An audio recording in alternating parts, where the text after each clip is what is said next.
Et que dit l'Encyclopédie Britannica, version 1810, sur le caftan? Nous allons faire la recherche ensemble et vous allez voir que quand on cherche le mot caftan, cela nous mène directement et uniquement à la section sur le Maroc. Ce mot apparaît sur 2 pages, 417 et 418, comme vous pouvez le voir. La première nous explique que les hommes portent un vêtement supérieur en coton en été et en laine en hiver, qu'ils appellent un caftan. La capuche blanche ou bleue, dont le but semble être de se protéger contre le mauvais temps, est appelée bernus.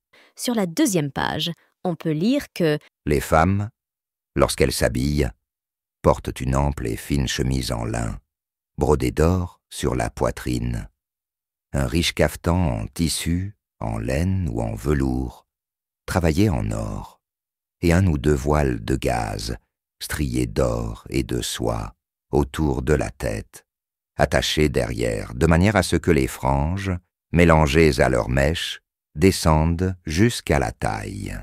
Certaines ajoutent un ruban d'environ 2 pouces de large, travaillé en or ou en perles, qui entoure le front en forme de diadème.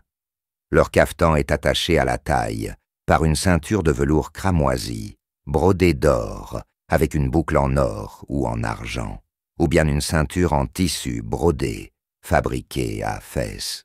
Comme vous pouvez le voir, il s'agit d'une encyclopédie ancienne de 1810 qui traite des arts, des sciences et de la littérature.